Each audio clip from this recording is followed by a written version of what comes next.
નમસ્કાર મિત્રો, જય શ્રી કૃષ્ણ. સ્વાગત છે ફરી એક વખત આપનું આપણી યુટ્યુબ ચેનલ ભક્તિ કીર્તન સંગ્રહમાં. મિત્રો, આજના આ વિડીયોમાં આપણે અષાઢ વદ બીજના દિવસથી શરૂ થતા શ્રાવણ બીજ સુધી ચાલતા હિંડોળા ઉત્સવ વિશે વાત કરવાના છીએ. આ વિડીયોમાં આપણે આ દિવસોનો મહિમા સાંભળીશું તથા શા માટે હિંડોળા ઉત્સવ આ દિવસો દરમિયાન ઉજવવામાં આવે છે, એ સિવાય આ દિવસો દરમિયાન શું કરવું જોઈએ તથા હિંડોળા ઉત્સવની પૌરાણિક કથા પણ આ વિડીયોમાં આપણે જાણીશું. તો અંત સુધી મારી સાથે જોડાયેલા રહેજો. આ 5 થી 10 મિનિટના વિડીયોમાં આપને હિંડોળા ઉત્સવ વિશે ખૂબ જ સરસ માહિતી જાણવા મળવાની છે. તો અત્યારે જ ફટાફટ આપના મિત્રોને પણ આ વિડીયો મોકલી દેજો અને જો આપ પણ અમારી ચેનલમાં નવા હોય તો સબસ્ક્રાઇબ કરી દેજો કે જેથી કરીને આવા જ અવનવા વિડીયો આપને પણ મળતા રહે. મિત્રો, 2024માં આવતા હિંડોળા ઉત્સવ વિશે વાત કરીએ તો આ હિંડોળા ઉત્સવ 2024માં 23 જુલાઈ 2024 ને મંગળવારથી શરૂઆત થશે, એટલે કે અષાઢ વદ બીજના દિવસે. ઘણી જગ્યાએ આ હિંડોળા ઉત્સવ અષાઢ વદ એકમથી જ શરૂ થઈ જાય છે, એટલે કે 22 જુલાઈ સોમવારથી જ શરૂ થઈ જશે અને હિંડોળા ઉત્સવ 1 માસ સુધી ચાલે છે, એટલે કે શ્રાવણ વદ બીજ સુધી આ હિંડોળા ઉત્સવ ઉજવવામાં આવે છે, એટલે કે 21 ઓગસ્ટ 2024ને બુધવાર સુધી આ હિંડોળા ઉત્સવ ઉજવવામાં આવશે. જો આપણે હિંડોળા ઉત્સવનો સાચો અર્થ સમજીએ તો હિંડોળા ઉત્સવ એટલે કે ભગવાનના ભક્તો માટે ભગવાનની નજીક જઈને પોતાના મનમાં રહેલા સર્વ લાડગોળ પૂર્ણ કરવાનો ઉત્સવ. હિંડોળા ઉત્સવ ઉજવવાથી ભગવાન પ્રત્યે લાગણી વધે છે, ભગવાન પ્રત્યે પ્રેમ વધે છે તથા આપણે જે વર્ષ દરમિયાન ભગવાનની સેવાનો લાભ લઈ શક્યા ન હોય તે આપણને હિંડોળા ઉત્સવમાં સર્વ પ્રકારની સેવાનો પણ લાભ પ્રાપ્ત થાય છે. પોતાના હાથે પ્રભુજીના હિંડોળાને શણગારવાનો, સજાવવાનો તથા સુંદર મજાની સજાવટ કરવાની અને એ જ હિંડોળામાં પછી પ્રભુજીને બિરાજમાન કરીને તેમને રેશમની દોરી વડે ઝુલાવવાનો આનંદ એ અલૌકિક હોય છે. તેનું વર્ણન ક્યારેય કરી ન શકાય, તેનો માત્ર અનુભવ જ કરી શકાય છે. અને એટલા માટે જ હિંડોળાનો ઉત્સવ પણ આપણા હિન્દુ ધર્મમાં ખૂબ જ મહત્ત્વ ધરાવે છે. જેવી રીતે જન્માષ્ટમી, રથયાત્રા, અન્નકૂટ ઉત્સવ વગેરે જેવા તહેવારો આપણે ધામધૂમથી આનંદ ઉલ્લાસથી ઉજવીએ છીએ, એવી જ રીતે હિંડોળા ઉત્સવ પણ એમાંનો જ એક ઉત્સવ છે.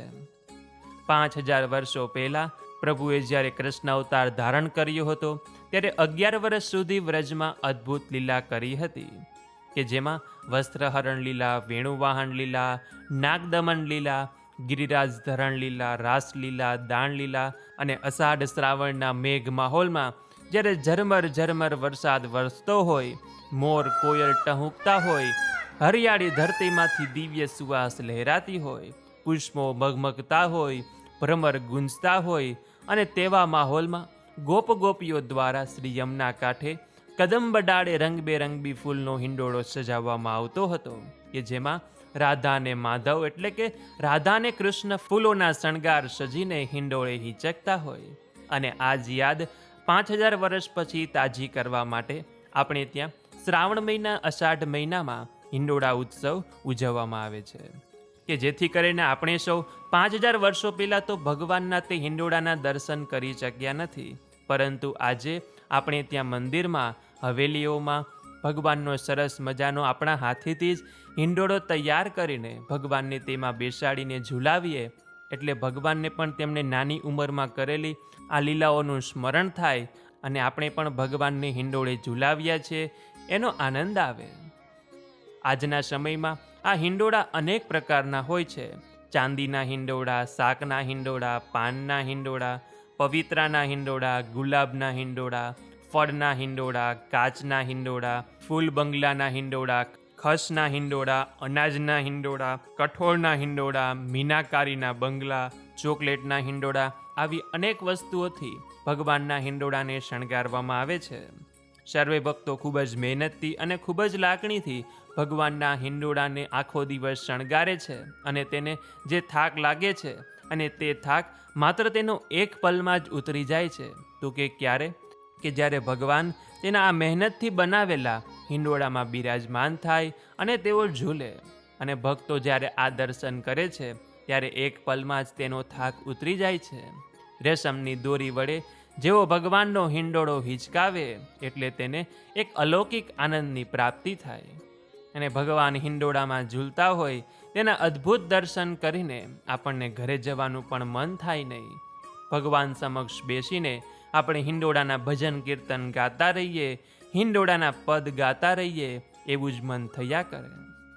આ હિંડોળા ઉત્સવ ભારતભરમાં ઉજવવામાં તો આવે જ છે, પણ તેમાં ખાસ કરીને ગુજરાતમાં ઉજવાય છે તથા વૃંદાવન, મથુરા ને ગોકુળમાં ખૂબ જ ભાવ ઉત્સવથી આ હિંડોળા ઉત્સવ ઉજવવામાં આવે છે. હિંડોળામાં હિંચકતા ઘણીવાર કિચૂડ અવાજ પણ થતો હોય છે. જીવનના હિંચકામાં પણ આવા જ ઘણી જાતના જુદા જુદા પ્રસંગોમાં અવરોધ, મુશ્કેલીઓ વગેરે આવા કિચૂડ અવાજ થતા હોય છે. ત્યારે હિંચકાના કડામાં જેમ અવાજ બંધ કરવા તેલ પૂરાય છે, તેમ જીવનના ઝૂલાને પણ એક સુરે ચલાવવા માટે સમજણ અને ભગવાનના બળનું તેલ પૂરાય તો આપણા જીવનમાંથી તે મુશ્કેલી દૂર થઈ જાય, તે અવરોધ દૂર થઈ જાય છે. અને મિત્રો, આ કિચૂડ શબ્દ ઉપરથી મને એક સરસ મજાનો હિંડોળાનું કીર્તન યાદ આવે છે.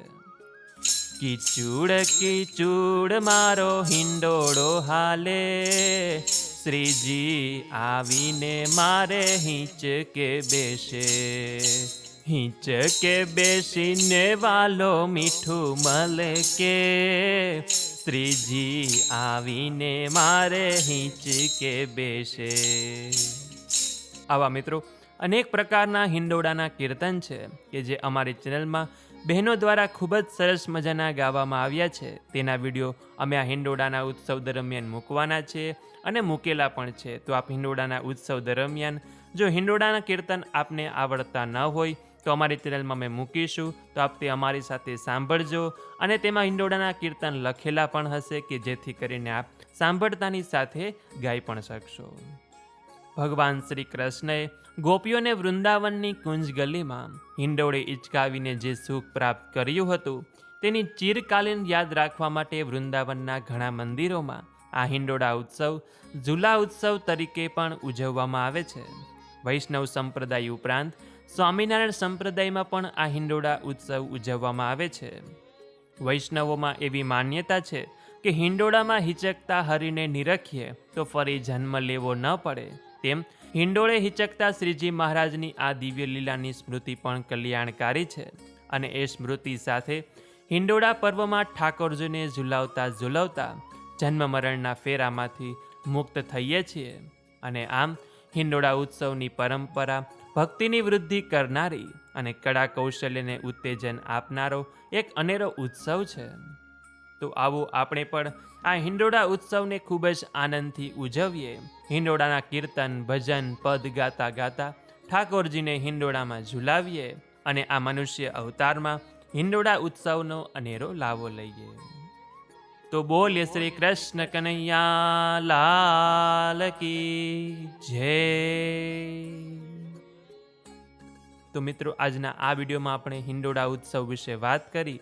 આ દિવસો દરમિયાન હિંડોળા ઉત્સવ કેવી રીતે ઉજવવામાં આવે છે, આ હિંડોળા ઉત્સવનો શું મહિમા છે અને શા માટે હિંડોળા ઉત્સવ ઉજવાય છે તેની મેં આપ સૌ લોકોને જાણકારી આપી અને આપ સૌ લોકોએ સાંભળ્યું. તો આશા છે કે હવે આપ સૌ લોકો હિંડોળા ઉત્સવનો શું મહિમા છે તેનાથી જાણકાર થઈ ગયા હશો. તો હવે હિંડોળા ઉત્સવના આ એક માસ દરમિયાન નિત્ય હિંડોળાના ભજન કીર્તન કરજો, ભગવાનને હિંડોળે ઝુલાવજો. અને કદાચ ઘરે ન કરી શકીએ તો મંદિરોમાં તો ભગવાનને હિંડોળે હિંચકાવવામાં આવે છે, તો મંદિરે જઈ આ લાવો જરૂર લેજો. તો આ વિડીયો પસંદ આવ્યો તો લાઈક કરજો, તમારા મિત્રોને મોકલજો. અમારી ચેનલમાં નવા હોય તો સબસ્ક્રાઈબ કરવાનું ભૂલતા નહીં કે જેથી કરીને આવા જ અવનવા વિડીયો આપ સૌ લોકોને મળતા રહે. તો આ સાથે હવે મને રજા આપો, મળીશું ફરીથી એક નવા વિડીયોમાં. ત્યાં સુધી આપ સૌ લોકોને અમારી ચેનલના જય શ્રી કૃષ્ણ. ધન્યવાદ. મારી સાથે આજનો સત્સંગ કરવા બદલ આપ સૌ ભક્તોનો ખૂબ ખૂબ આભાર.